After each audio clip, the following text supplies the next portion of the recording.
Praise the Lord. Hallelujah. কেনেকা আছে মোৰ প্ৰিয়সকল, পুনৰাই আপোনালোকৰ ওচৰত আকৌ আহিলোঁ, আকৌ নতুন নতুন বাক্য লৈ আহিলোঁ। আগন্তুক যিটো ভিডিঅ'ত আমি চালোঁ আৰু আপোনালোকে মোক প্ৰেম কৰিলে, ছাবস্ক্ৰাইব কৰিলে আৰু লগত লাইফো দিলে, মই ধন্যবাদ আপোনালোকক। পুনৰাই আপোনালোকৰ ঈশ্বৰৰ বাক্য লৈ আহিছোঁ। আজিৰ বাক্যটোৰ যোৱাৰ আগত কেইটামান কথা কোৱাৰ পিছতে আমি ঈশ্বৰৰ বাক্য ষ্টাৰ্ট কৰিম। আজিৰ তাৰিখত আমি চাইছোঁ পৃথিৱীত অনেক ৰকমৰ অভাৱ অনাটনত চলি আছে। তাৰ মাজত এটা ডাঙৰ খবৰ আহি গ'ল আমালোকৰ মাজত, ছ'চিয়েল মিডিয়াৰ মাজত চাৰিওপিনে খবৰটো আহিলে আৰু আমি নিউজত দেখিলোঁ, মোবাইলত দেখিলোঁ, চাৰিওপিনে দেখিলোঁ, চাৰো ছাইডৰ পৰা দেখিলোঁ যে আমেৰিকাৰ লেখীয়া ইমান ডাঙৰ এটা ৰাষ্ট্ৰ, যিটো ৰাষ্ট্ৰ বেলেগক হেল্প কৰে, আজি এই ৰাষ্ট্ৰত আজি আগুনত জ্বলি ফালে চৰকাৰ হৈ গ'ল। মোৰ প্ৰিয়সকল, আগুনত জ্বলি চৰকাৰ হৈ গ'ল। কিহৰ কাৰণে জ্বলিল? কিছুমান মিডিয়াবিলাক কৈ আছে তাতে আগুন জ্বলাইছে, কিছুমান মিডিয়াবিলাক কৈ আছে জংঘলৰ পৰা জ্বলিছে। কিন্তু কিয় জ্বলিলে? এইটোৰ কাৰণ কি মোৰ প্ৰিয়সকল? কিয় কাৰণে জ্বলিলে? কাৰণ তাতেতো খ্ৰীষ্টান দেশ বুলি গণনা কৰা হৈছিলে, খ্ৰীষ্টান দেশ আছিলে, তাতে বহুত খ্ৰীষ্টান মানুহ আছে, তাতে বহুত ধাৰ্মিক মানুহ আছে। তথাপিও তাৰ মাজত কেনেকা কৰি ফালে এই আগুন লাগিলে, জুইত জ্বলি গ'ল। এটা আমালোকৰ ভিতৰত এটা চিন্তা কৰাৰ কথা। আজি আমি কোৱা নাই, আজি সাৰা ৱৰ্ল্ডৰ মানুহ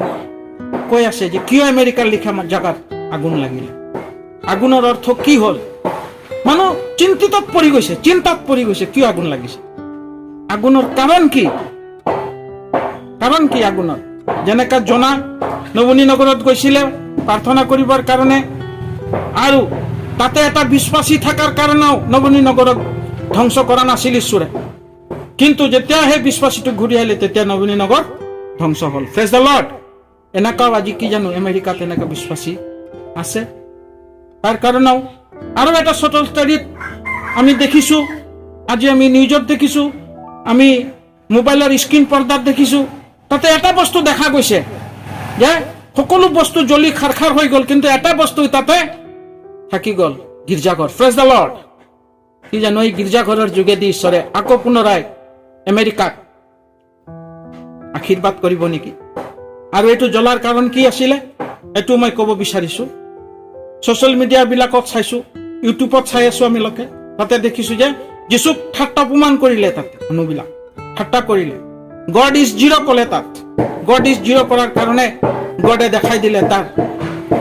ঈশ্বৰে, তাত ঈশ্বৰক কৈছিলে জিৰ', গড ইজ জিৰ', কিন্তু ঈশ্বৰে পুনৰাই দেখাই দিলে যে আগুন, ভয়ানক আগুন জ্বলি, কৰ পৰা জ্বলি। কিছুমানৰ মনত চিন্তা হৈছে, কিছুমান মানুহ তাতে যেটো তাৰ আমেৰিকাৰ যেটো বলিউডৰ যিমান এক্টৰ বিলাক আছে, ডাইৰেক্টৰ বিলাক আছে, ইহঁতৰো ঘৰ জ্বলি গ'ল, ইহঁতৰো ঘৰ জ্বলি গ'ল। কিহৰ কাৰণে জ্বলি গ'ল? কাৰণ কৈছিলে যে গড ইজ জিৰ'।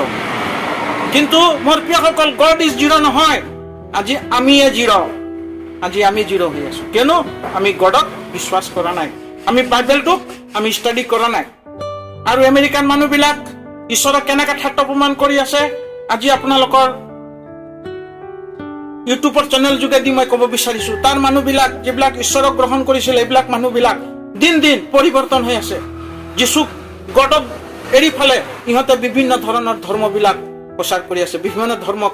লগত ইহঁতে জৰ্জৰিত হৈ আছে। কিছুমান খ্ৰীষ্টান জনগোষ্ঠী, খ্ৰীষ্টানত থকা ব্যক্তিবিলাকক ইহঁতে বেলেগ বেলেগ ধৰ্মৰ লগত জড়িত হৈ ইহঁতৰ নিজৰ লাইফটোক যীচুৰ পৰা এৰি ফালে ইহঁতে বেলেগ ধৰ্মত ভুক্তভোগী হৈ আছে। সেইকাৰণে তাতে ঈশ্বৰে দুখ পালে। আজি দুখ পোৱাৰ কাৰণে আজি আমেৰিকাৰ এই পৰিস্থিতি, আমেৰিকাৰ এই পৰিস্থিতি হোৱাৰ কাৰণে আজি গোটেই বিশ্বৰ মানুহ আমেৰিকাৰ কাৰণে চিন্তা কৰি আছে। আমেৰিকাৰ কাৰণে চিন্তা কৰিছে, কি হ'ল এইটো আচানক, কিয় জ্বলিলে জুই? লছ এঞ্জেলছ লেখীয়া জাগা, ইমান ধুনীয়া পাহাৰ এলেকা, এইটো জাগা আজি জ্বলি চৰকাৰ হৈ গ'ল। কিয় হৈ গ'ল? এইটো আমালোকৰ নিজৰ জীৱনত ভাবিব লাগে। কিয়নো বাইবেলত কৈছে আমি দেখিম এতিয়া বাইবেলৰ দৃষ্টান্ত দেখিম বাইবেলৰ বাক্যত আমি চাম বাইবেলৰ বাক্য চাম আমি মথি লেখা সুসমাচার 24 অধ্যায় 29 পদ চাম 24 অধ্যায় 29 পদ চাম কিন্তু সেই কালৰ ক্লেশৰ পাছত সূৰ্য অন্ধকাৰময় হ'ব চন্দ্ৰ পোহৰ নেদিব আকাশৰ পৰা তৰাবোৰ খহি পৰিব আৰু আকাশৰ পৰাক্ৰমবোৰৰ লোৱাৰ হ'ব প্ৰেজ দ্য লৰ্ড ইয়াতে কি কৈছে বাইবেলত কিন্তু সেই কালৰ ক্লেশৰ পাছত সূৰ্য অন্ধকাৰময় হ'ব আজি গোটেই বিশ্বত গোটেই পৃথিৱীত আজি ক্লেশ হৈ আছে আজি যেনেকা নেপালৰ লিখা জাগাত অনেক মানুহবিলাকক ঘৰ বাৰী ধ্বংস হৈ গ'ল আৰু সি প্ৰাকৃতিক দৃশ্যৰ পৰা ভূমিকম্পত বিভিন্ন ভূমিকম্পত আজি নেপালৰ লিখা জাগাতো কি হ'ল যে ভূমিকম্পতে হাজাৰ হাজাৰ মানুহৰ ঘৰ বাৰী ভাঙি গ'ল ঘৰ তৰ ভাঙি গ'ল কিয় কাৰণে ঘৰ ভাঙি গ'ল ক্লেশ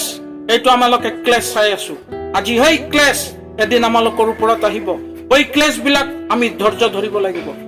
কিয় কাৰণে ক্লেশ আহি আছে যে আমি ঈশ্বৰৰ অবাধ্য হৈ আছো ঈশ্বৰৰ পৰা আঁতৰি গৈছো আৰু আমালোকৰ জীৱনত ঈশ্বৰক আমি ভয় ডৰ কৰি চলা নাই সেইকাৰণে আমালোকৰ জীৱনত ক্লেশ আহিছে ক্লেশৰ পাছত সূৰ্য অন্ধকাৰময় হৈ যাব বাইবেলত কৈছে এসময়তে যিটো সূৰ্য যিটো আমালোকক পোহৰ দিছে এই সূৰ্য এদিন অন্ধকাৰ হৈ যাব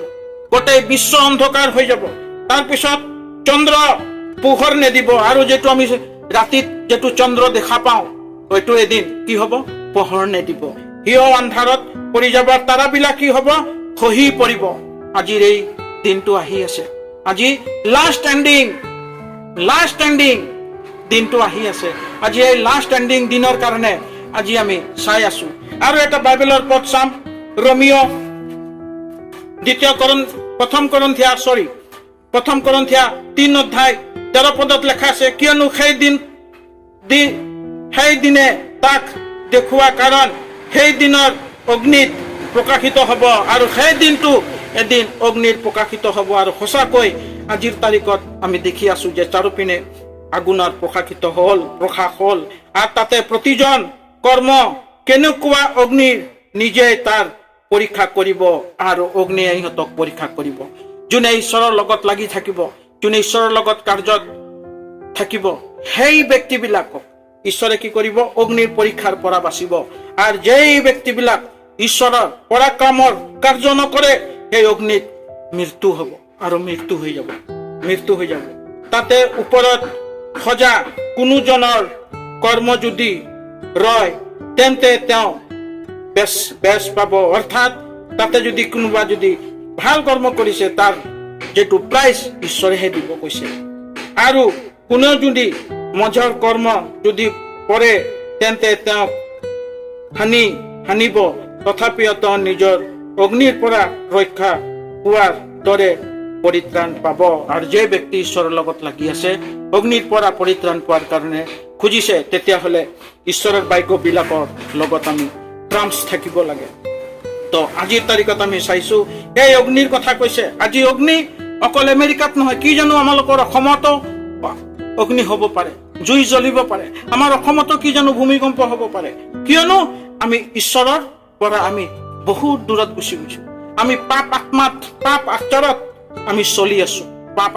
আচৰণত চলি আছো আমি ঈশ্বৰক পৰা গ্ৰহণ কৰা নাই ভয়ংকৰ কথা চিন্তা কৰিলে বহুত ডাঙৰ কথা আমি নিজকে চিন্তা কৰি চাওঁ যে আজি পৃথিৱী কি হ'ব গৈছে আগৰ দিনৰ পৃথিৱী কি আছিলে আজিৰ যুগত পৃথিৱী কি হৈ আছে আজি চাৰিওপিনে অগ্নি আৰু অগ্নি আগুন আৰু আগুন কিয় চাৰিওপিনে ভূমিকম্প হৈ আছে চাৰিওপিনে জাতিৰ বিৰুদ্ধে জাতি উঠি আছে কিয়ৰ কাৰণে যে আজি আমি ধৰ্মবিৰোধীৰ কাৰণে হৈ আছে এজন হেজনক ভাল নাপায় হেজন হেজনক চিনি নাপায় আজি এই চিনি নাপাওঁ এজন হেজনৰ লগত আমাৰ প্ৰেম নাই আজি সেই প্ৰেমটোৰ কাৰণে আজি পৃথিৱী ধ্বংসৰ পথত গুচি আছে আজি আমি বাইবেলত যদি চাওঁ নহৰ টাইমত যেনেকা পৃথিৱীত বানপানী হৈছিলে অনেক মানুহৰ মৃত্যু হৈ গ'ল আৰু মানুহবিলাক নহওক কি কৰিছিলে তাক ঠাট্টা কৰিছিলে আৰু কি কৈছিলে নহু পগলা হৈ গ'ল কিন্তু সেই দিনটো নহুৰ দিনৰ তুলনাত আজিৰ দিনটোত কি হৈ আছে ওই নহুৰ টাইমৰে যেনেকা হৈছিলে সেম আজিৰ দিনতো এনেকাই হৈ আছে যে চাৰিওপিনে হাহাকাৰ হৈ আছে চাৰিওপিনে হাহাকাৰ আৰু লগত আৰু এটা ক'ব বিচাৰিছো আজিৰ পৰা 2021 22 যদি চাওঁ কৰোনা আহিছিলে কিহৰ কাৰণে আহিছিল কৰোনা বেমাৰতো বহুত মানুহৰ মৃত্যু হৈ গ'ল তো এইবিলাক যেটো আমাৰ চখত আমি বাইবেলৰ ষ্টাডিৰ পৰা আমি যে চাই আছো আমালোকৰ নিজকে অনুভৱ কৰিব লাগিব যে ঈশ্বৰৰ আগমন সন্নিকট ঈশ্বৰ আহি আছে প্ৰেজ দ্য লৰ্ড ঈশ্বৰ আমাৰ ওচৰত আহি আছে আৰু তেখেত আহাৰ আগত এইবিলাক বিচিত্ৰ চিন বিলাক আমি দেখা পাম কিন্তু মোৰ প্ৰিয়সকল আমি এইবিলাক চিন দেখা পাৱা সত্ত্বেও আজি আমি দেখি ফালে নেদেখা হৈ আছো শুনি ফালে নশুনা হৈ আছো কিয়নো এটো লাষ্ট মোমেন্ট লাষ্ট এন্ডিং কি জানো এদিন ওই আগুনত আমাৰো জ্বলিব লাগিব ওই আগুনত আমিও পৰিব লাগিব যদি আমি ঈশ্বৰৰ লগত লাগি থাকিম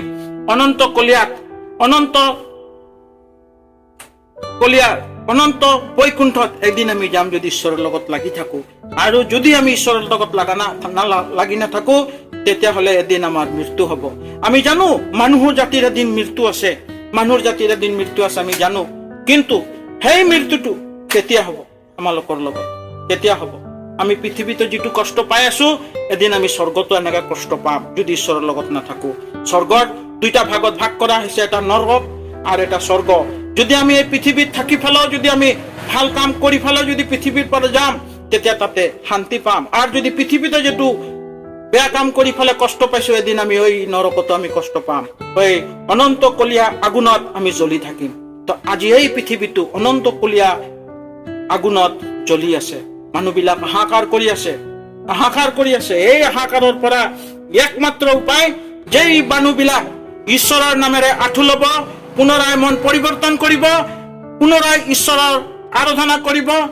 আৰু আঁঠু ল'ব আৰু প্ৰাৰ্থনা কৰিব নিজৰ নামেৰে ক্ষমা খুজিব